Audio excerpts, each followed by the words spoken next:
If you close your eyes, you can picture the abandoned castles almost crumbling down. You can see the ghosts and the monsters of our own creation, the uncanniness of the environment, the foggy moors. Gothic literature is one of the most tangible and resonant genres of literature. When we think of it, we immediately have visions and images that come directly into our minds. And the genre covers everything from the genuinely terrifying horror of its more paranormal stories to the tragic romantic aspects of some of its more romantic ones. But taken as a whole, this is one of my absolute favorite genres. And today we're going to explore the greatest works of Gothic literature ever written. Now, I certainly haven't read everything that this genre has to offer, or any genre. There's a few exceptions on the list, as much as I'd like to have read everything, so I'd love to hear your own favorites and recommendations in the comments. But let's begin with one of the greatest novels in the Gothic genre. It's one of the earliest works of science fiction, and one of my personal favorites. I'm speaking, of course, about Frankenstein by Mary Shelley. This was written in 1818 in England, and the story is still told and retold today. How many film adaptations there have been of Frankenstein, I don't know off the top of my head. I'm sure it's probably dozens or hundreds at this point. It's one of the most told stories. The essential summary is you have a brilliant scientist whose name is Victor Frankenstein. It's not the name of the monster, it's the name of the scientist, and he creates this life. He reanimates dead aspects of humanity and unleashes one of the greatest tragedies about ambition and responsibility and isolation and not well thought out choices, shall we say. And this story was created initially when Lord Byron had a ghost story competition or friendly competition among friends that Mary Shelley participated in, and she was not yet an adult. She was, I think, 18 when this was published. She was a teenager. So if you've ever thought that a teenager can't write a lasting and amazing work of literature, look no further than Frankenstein to refute that theory. Of course, it's considered one of the first science fiction novels ever written. I touched on that a little bit earlier, but it really did so much for this genre. The subtitle is The Modern Prometheus. So it takes the Promethean myth from the ancient times and brings it to the modern era. And today, when we look at questions like AI and responsibility that exists when we create things that are beyond us and potentially more powerful than us, more intelligent than us, in the case of Frankenstein's monster, more physically powerful and also quite intelligent as well, it's a very similar question, eerie in its prediction. And I often think that this was one of the first stories that really understood that as humans continue to push the bounds of science, push the bounds of our abilities, we were going to unearth things that we were not yet ready for. We're going to create things that we were not thinking about the consequences of the creation. And Frankenstein does a wonderful job of really exploring this idea.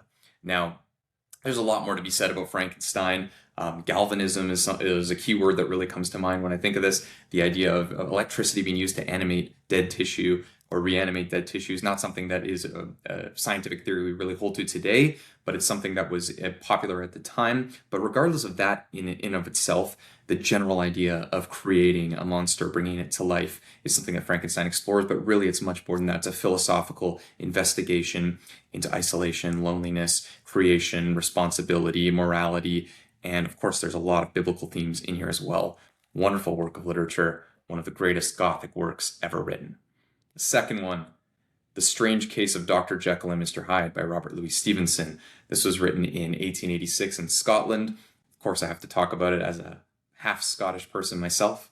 The summary is that you have a respected doctor who ultimately has a monstrous alter ego, and it explores humanity's divided nature. It's not just about Dr. Jekyll and his notorious Mr. Hyde alter ego. That is only the frame of the story. Within that frame, we're going to explore the duality of the human experience. We're going to explore Victorian social norms and challenge some of those as well. Stevenson claimed that this idea actually came to him in a dream, and I think this is very interesting. A lot of great works of literature do come to writers in dreams. Maybe not fully fledged, but the initial kernel of the story comes to them in that way. But this was written in a very short time. I think he wrote this in a few short days. So in this case, maybe it was very much a dream-inspired vision. And you can kind of sense that when you read it. Just the prose, the way it's written, it almost feels a little bit surreal, dreamlike. This also popularized the phrase Jekyll and Hyde as a kind of shorthand for somebody who has a divided personality, something we talk a lot about today. And really one of the classic Victorian novels, great exploration of that conflict, again, with responsibility and the alter ego aspect, right? The hidden vice, the outward-facing respectability, and then inward-facing evil, cruelty, vice. These are questions that you really get explored well in Dr. Jekyll and Mr. Hyde. Now, this book here shows how short it is, and that includes a lot of other tales as well. I think Jekyll and Hyde is about this long. So it's about half the length. The Body Snatchers is also included in this work here, the Penguin Classics edition. But and that's a good book to read as well. Short story, I guess we should say. But The Strange Case of Dr. Jekyll and Mr. Hyde, really wonderful. And you're starting to see a theme here in the Gothic works. They're exploring the seems versus is dichotomy. They're exploring what's the case on the outside versus what's the case on the inside, the split nature of individuals, what are the responsibilities and consequences of our creations. Interesting questions, but it explores really through this wonderful medium of the setting of Gothic literature, how everything looks, how everything feels, how everything tastes. It just, you feel like you're there when you're reading a well-written Gothic novel. It feels like you're really tasting it. And speaking of a well-written Gothic novel, the third one here, this is the collected work of Oscar Wilde, but I want to talk about The Picture of Dorian Gray, which is, in this edition, the very first work that we have. The Picture of Dorian Gray.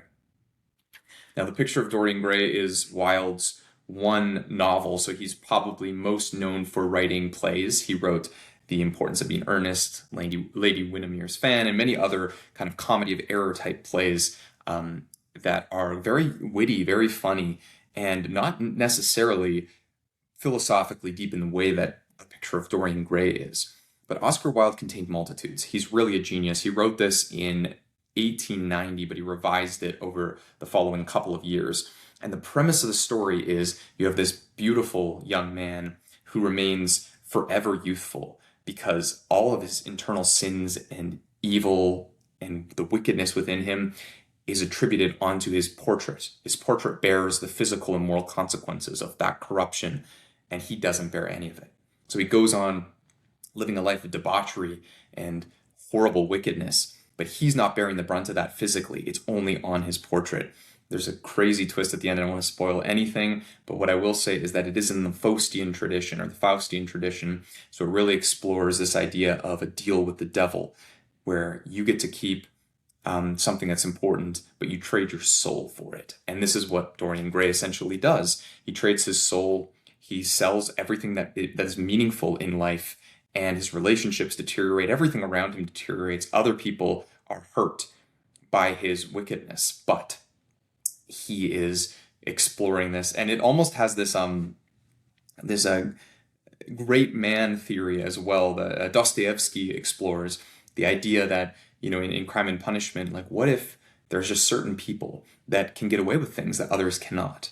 And this is something that Dorian Gray really feels about himself as well, like he's greater than other people, so he doesn't have to live at this moral level that other people are living.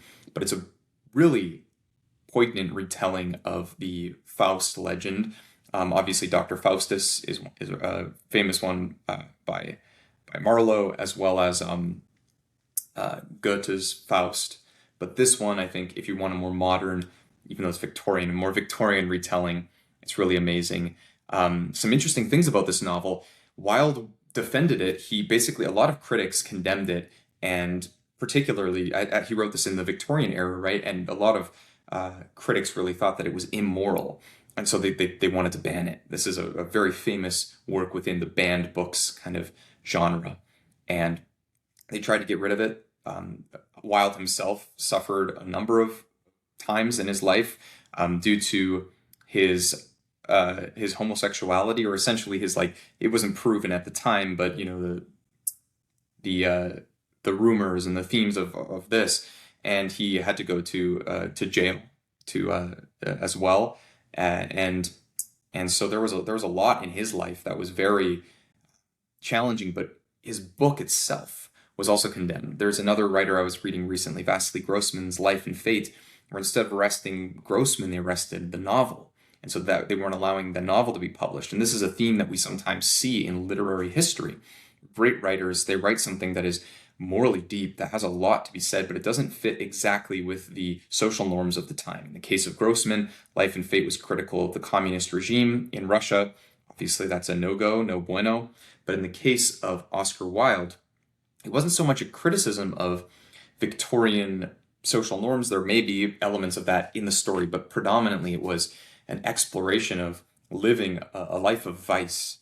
And that was why it was condemned, essentially. And it's so mind-boggling to me that that's the reason it was condemned, because they totally flip what the story is about. This happened with Brave New World as well, where people are like, Brave New World is bad because it shows like this terrible debauchery, this bad way of living, immorality.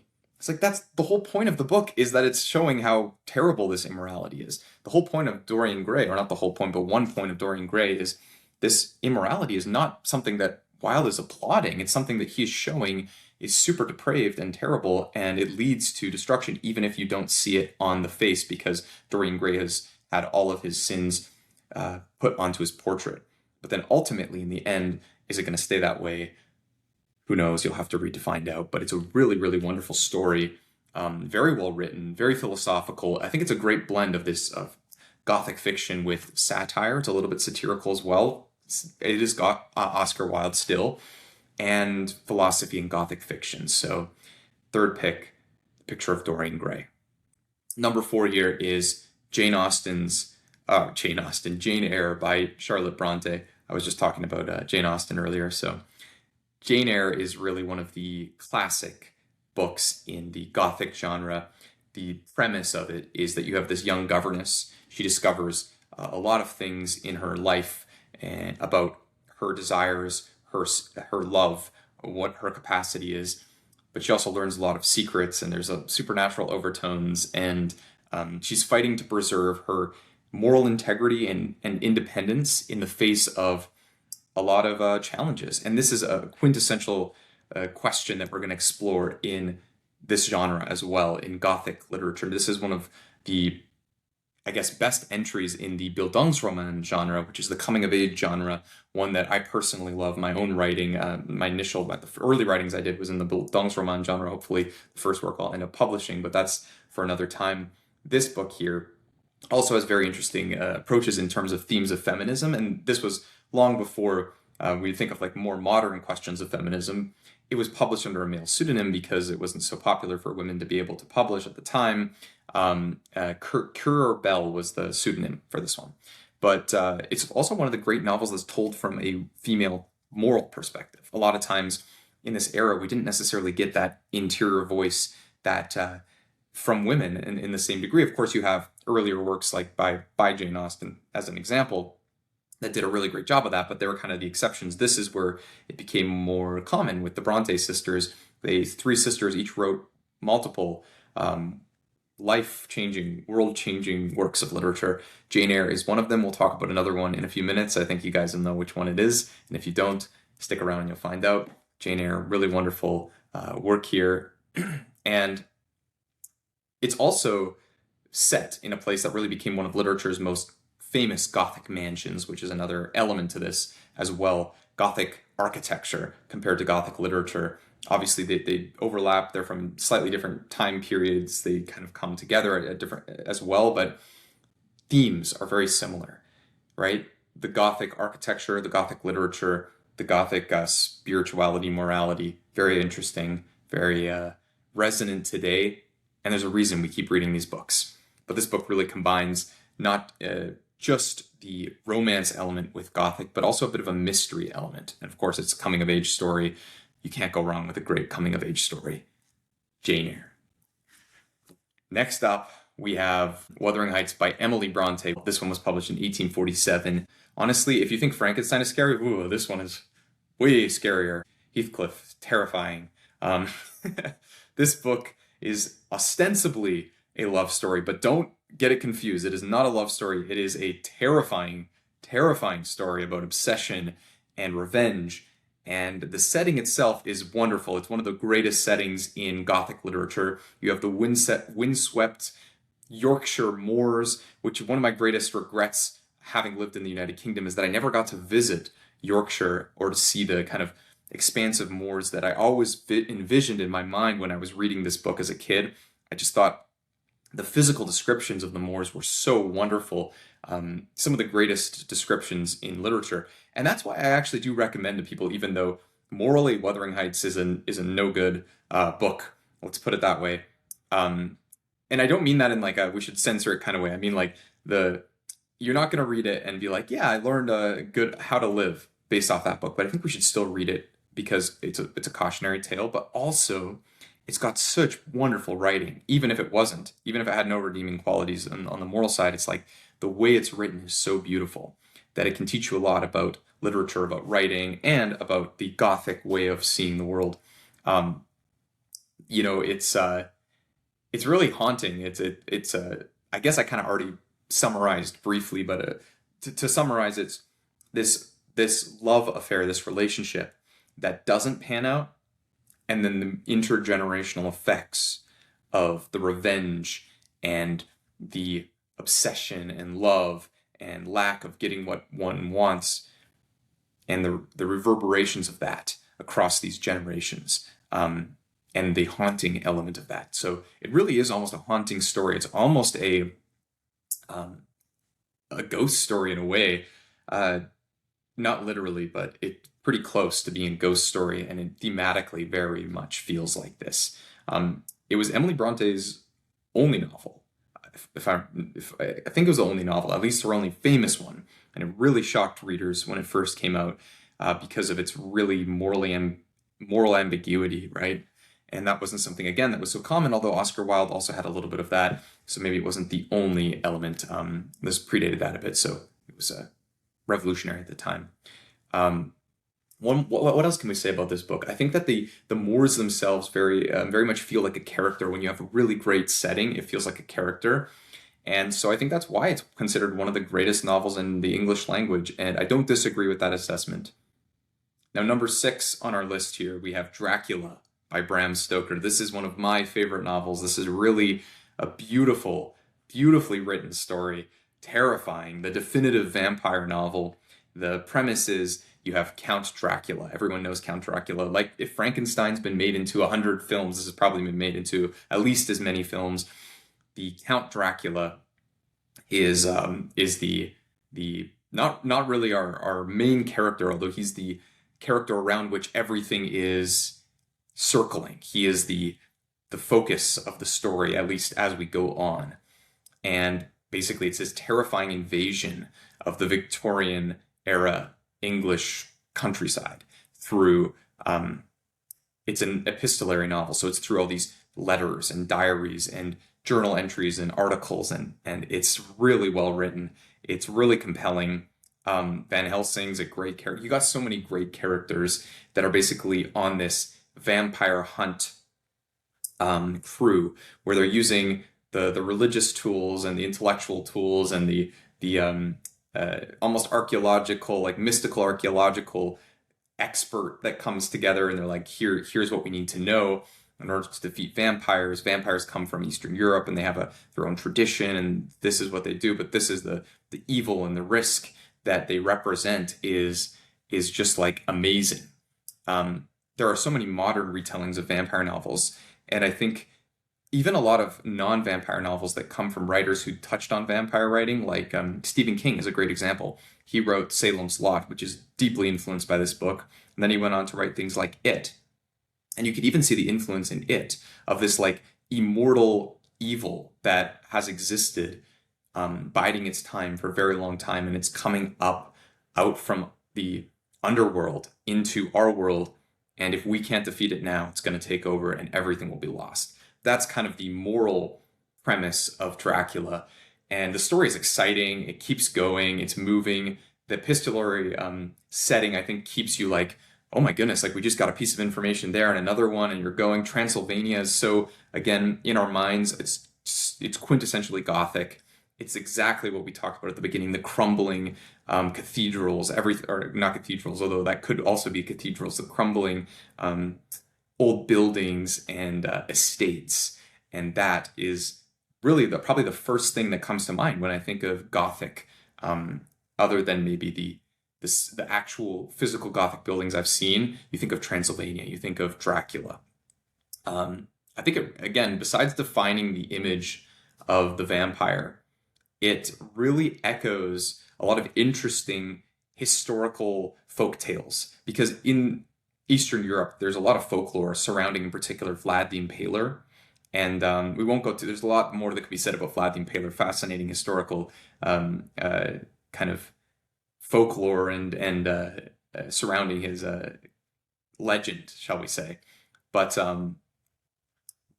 it really isn't just something that came out of nowhere, like all these great stories. And Van Helsing really is the archetypal vampire hunter. So you just have a wonderful story here.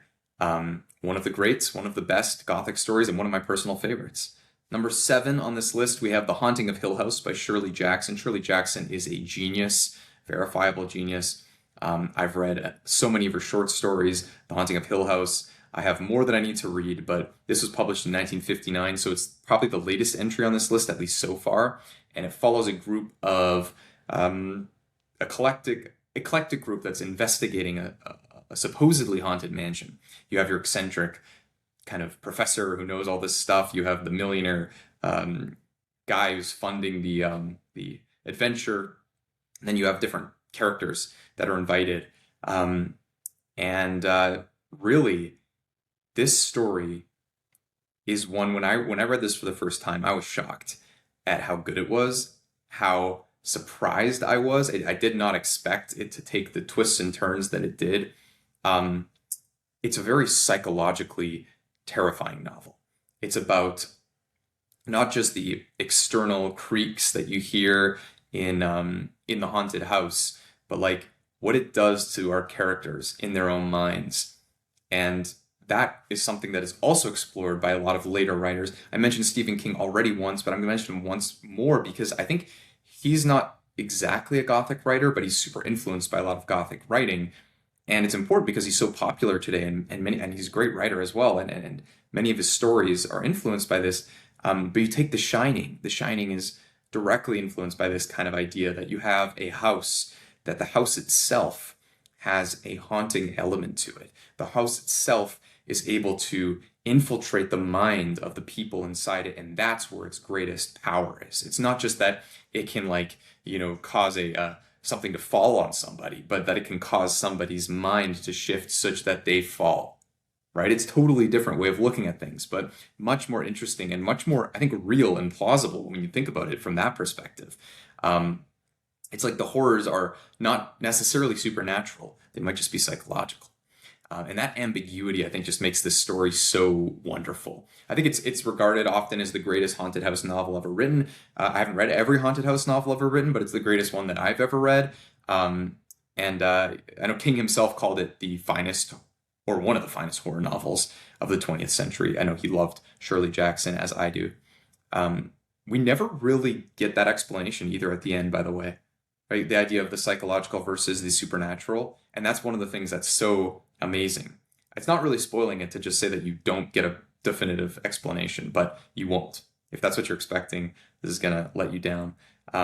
It is a really famous opening line as well. And so I love great works of literature that have wonderful opening lines. Number 8 on our list here, we have The Turn of the Screw by Henry James. Henry James, another wonderful writer. Not everything he writes is in the Gothic tradition, but this work certainly is. The Turn of the Screw is one of the greatest ghost stories ever written. It's written in 1898, another United Kingdom entry into this. James is, in terms of the prose, it's going to be hard to beat. If you're looking for a writer that just you're just gonna write and read it and be blown away by the beauty of the writing, you could do worse than to start here. The premise is that you have a young governess who's taking care of these 2 children, and she starts seeing, or actually the children start seeing these apparitions, these ghosts, and you start wondering, is this real, or is this in their minds? Is it in her mind? Is what's happening here? And this is something that, again, it kind of predates the Haunting of Hill House. So it's certainly not the. This is more, I guess, important in terms of the early influence, but it's the different kind of story. It's not a haunted house story as much as a introduction to the haunting of a soul, a haunting of an experience, and those interesting questions at the beginning. It's also got a really great approach to the unreliable narration. This is an important element to exploring Gothic fiction, particularly this psychological versus supernatural question. If you want to have that ambiguity, you need the narrator to be a little bit unreliable. Because if the narrator is super reliable, then they'll just tell us, like, yeah, I think I was having some weird thoughts and it's probably just in my head. It's like, okay, well, that kind of ruins it for us. But we don't know if it's in their head or not in their head. And we don't know if they know either. And that is something that we really get in The Turn of the Screw. I think that the ending has been debated for, and will continue to be debated for like ever, which is another awesome element to these kinds of stories. Virtually every story we've talked about so far does not have a very clear ending, and maybe that's something that is quintessential in the Gothic genre. This totally helped shape that kind of ghost story, psychological fiction transition. And don't get me wrong, I love ghost stories in their own right, but this one is just wonderful. It inspired so many plays and books and films and whatever, even some of the other ones we've already talked about. Number 9 on this list is The Castle of Otranto by Horace Walpole. This is a wonderful book, 1764, so it's often considered the first Gothic novel. And it really combines all of the tropes that we have come to know and love, the haunted castles, the family curses, prophecies, all these things. I read this in university, actually. It was one of the first works that I read in a 18th century fiction course. And we were learning about the history of the Gothic era. And this book, of course, is one that you have to read. Super important. Now, Horace Walpole was the son of Sir Robert Walpole, who was Britain's first prime minister, or what is generally considered the first prime minister of Britain. It was more complicated at that time, but that's a whole other conversation.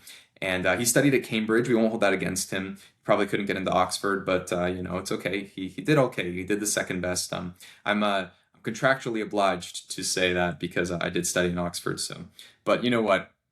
We'll forgive him for going to Cambridge. It's an okay school, and I'm sure he did okay. Another thing that's really interesting about this, he also built Strawberry Hill House, and Strawberry Hill House is one of the most famous Gothic architecture buildings, and it really was that Gothic revival architecture that really inspired this movement. And I touched a little bit before on how Gothic is not exactly the same architecturally as literarily, and that's mostly because when we talk about Gothic architecture, we're talking about like Gothic revival architecture around the same time as Gothic literature. Then there's earlier Gothic literature from hundreds of years before as well. But that is the next entry on this list. Now, those are some of my favorite works of Gothic literature. But like every list, obviously this list is inevitably incomplete. There's going to be so many more that I need to read. Rebecca is one that I've been meaning to read for a long time. Carmilla. We've Always Lived in the Castle is probably the omission that I want to remedy earliest, because I'm such a big Shirley Jackson fan, and I've heard such wonderful things about this book. I've heard some people say it's even better than The Haunting of Hill House, so I'm very excited to read it. There are many others, and many others that could have earned a place on this list, but I'd love to hear from you. What is your favorite Gothic novel? Which book do you feel that I absolutely need to read that I missed on this list? If you enjoyed this video, let me know which genre you'd love me to cover next. Subscribe if you're interested in more videos like this. And as always, thank you so much for watching until the very end. I appreciate it. And until next time, happy reading and God bless.